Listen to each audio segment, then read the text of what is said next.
lagi di Celengan Drama. Di video kali ini, Mimin kembali akan melanjutkan kisah cerita dari drama Korea yang berjudul Woo Are You. Dan sekarang kita telah masuk di episode ke-10 loh. Wah, makin seru aja ya guys. Yaudah deh, gak usah berlama-lama lagi, cus langsung aja kita melebur ke alurnya. Melanjutkan episode kemarin, sebelum Kang Soyoung mengungkapkan semua tentang jati diri Yoonbi yang sebenarnya, Kang Soyoung mulai mengakui semua rumor tentang dirinya yang beredar di sekolah. Jika dirinya lah yang melakukan kejahatan pembulian tersebut kepada seseorang teman kelasnya. Dan disitulah Kang Soyoung mulai menunjukkan sebuah foto orang yang pernah dia bully. Yang tak lain adalah Yoonbi sendiri. Semua teman-temannya yang melihat foto Yoonbi tersebut pun mulai menjadi terkejut. Karena foto itu sangat mirip dengan Yoonbyul. Tiba-tiba saja Gong Tae mulai menghampiri Kang Soyoung karena Gong Tae sangat kesal sekali melihat kelakuannya. Dan saat itu Gong Tae juga berusaha untuk melindungi Yoonbi dengan memintanya untuk menjelaskan semua tentang dirinya kepada teman-temannya agar semua teman-temannya tetap mempercayai Yoonbi. Namun saat Yoonbi akan menjelaskan tentang dirinya, tiba-tiba saja Han Ji-an mulai datang ke dalam kelas itu. Seketika Han Ji-an pun langsung berusaha untuk melindungi Yoonbi dengan mengatakan kepada semua teman-temannya jika saat ini Yoonbi yang mereka semua kenal Yoonbyul tersebut masih hilang ingatan. Dan karena hal itulah Han Ji-an mulai menjelaskan kepada semua teman-temannya jika Yoonbi memang mempunyai saudara kembar. Dan saudara kembarnya tersebut kini telah menjadi korban pembulian yang dilakukan oleh Kang Soyoung. Mendengar hal tersebut, semua teman-temannya pun mulai menuduh Kang Soyoung yang telah membunuhnya. Ditambah lagi, Gong Tae dan juga Han Ji-an juga mulai memojokkan Kang Soyoung agar dirinya kembali mengakui semua perbuatannya. Saat itu, Yoonbi pun hanya bisa terdiam melihat wajah Kang Soyoung yang mulai menjadi ketakutan. Karena semua usaha Kang Soyoung untuk menjatuhkan Yoonbi justru malah berbalik kepada dirinya sendiri. Kang Soyoung yang mengetahui hal itu mulai menjadi kesal dan dia pun langsung pergi meninggalkan kelas. Setelah itu, Han Ji-an pun juga mulai pergi meninggalkan kelas tanpa berkata sedikit pun kepada Yoonbi. Namun Yoonbi tetap mengejarnya. Dan di saat Han Ji-an berada di luar kelas, tiba-tiba saja Han Ji-an langsung terjatuh karena luka akibat kecelakaannya. Seketika Yoonbi yang melihatnya pun langsung berusaha untuk menolong Han Ji-an. Saat itu Han Ji-an pun langsung dibawa ke rumah sakit. Kemudian terlihat Kang Soyoung yang mulai menyendiri di atap sekolah. Namun tiba-tiba saja Gong Tae kembali menghampirinya. Saat itu Gong Tae mulai memperingatkan kembali kepada Kang Soyoung untuk tidak mencoba mengungkap identitas Yoonbi lagi. Karena hal itu akan menjadi dampak buruk bagi Kang Soyoung sendiri. Dan setelah itu Gong Tae pun langsung pergi meninggalkannya. Di sisi lain, ternyata luka kecelakaan yang dialami Han Ji-an sangat parah karena kini lengannya mengalami patah tulang. Bahkan Han Ji-an pun juga terancam tidak dapat lagi menjadi seorang atlet renang. Seketika ayah Han Ji-an yang mengetahui hal itu pun menjadi sedih. Walaupun sang ayah sangat merasa sedih, dirinya tetap berusaha untuk memberikan semangat kepada Han Ji-an. Di samping itu, terlihat Yoonbi yang juga masih terlihat berada di sana. Namun dirinya tidak berani menemui Han Ji-an. Lalu terlihat Kang Soyoung yang kembali mengadu kepada ibunya tentang masalahnya yang ada di sekolah. Dan saat itu ibunya pun juga langsung memberitahu kepada ayahnya.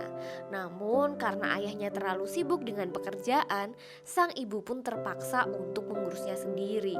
Dan dia pun juga berniat akan menemui direktur di sekolah itu.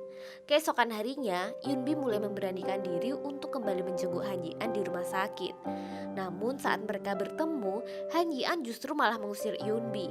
Di saat itulah ternyata Gong Tae juga melihatnya dan dia pun mulai menjadi sedikit kesal dengan sikap Han Ji-an yang sangat kasar kepada Yoonbi. Mengetahui Gong Tae berada di sana, Han Ji-an pun juga malah mengusirnya. Mau tidak mau, mereka berdua pun mulai pergi meninggalkan Han Ji-an. Kemudian Gong Tae dan Yoonbi pun mulai berbicara empat mata di luar ruangan. Saat itu Gong Tae mulai meminta kepada Yoonbi untuk tidak terlalu mengkhawatirkan Han Ji-an dan memintanya untuk segera pulang. Namun Yoonbi malah menolaknya. Yoonbi tahu jika kecelakaan yang dialami Han Ji-an disebabkan oleh dirinya. Ia pun merasa sangat bersalah dan karena itu Yoonbi tetap ingin menemani Han Ji-an di rumah sakit. Namun saat ia akan kembali ke ruangan Han Ji-an, dirinya malah mendengar pembicaraan Han Ji-an dengan pelatih renangnya. Yang ternyata Han Ji-an mulai merasa sangat menyesal karena cedera di lengannya tersebut membuat dirinya tidak bisa kembali berenang. Saat itu Han Ji-an menjadi sangat kesal dengan cedera yang dialaminya, karena untuk membuka botol minuman pun dirinya tidak bisa melakukannya. Yunbi yang mengetahui hal itu kembali berusaha untuk membantu Han Ji-an. Namun Han Ji-an justru malah memarahinya karena ia sama sekali tidak ingin melihat Yunbi di hadapannya. Mendengar hal tersebut, Yunbi pun hanya bisa menangis. Dan ternyata saat itu Gong Tae juga mengetahuinya.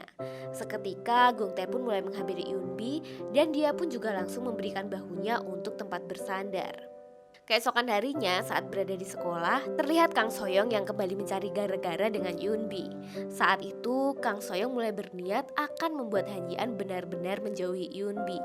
Namun percakapannya tersebut ternyata terdengar oleh Cha Song-jo. Dan hal itu mulai membuat Cha Song-jo tidak menyukai Kang Soyoung. Bahkan saat jam makan siang pun Cha Song-jo mulai tidak mempedulikannya. Di sisi lain, terlihat guru wali kelas yang bernama Guru Kim kembali mendapat teror dari Jung So-in, yang dimana terdapat sebuah buku milik Jung So-in yang tergeletak di atas mejanya. Entah siapa orang yang menaruh buku tersebut.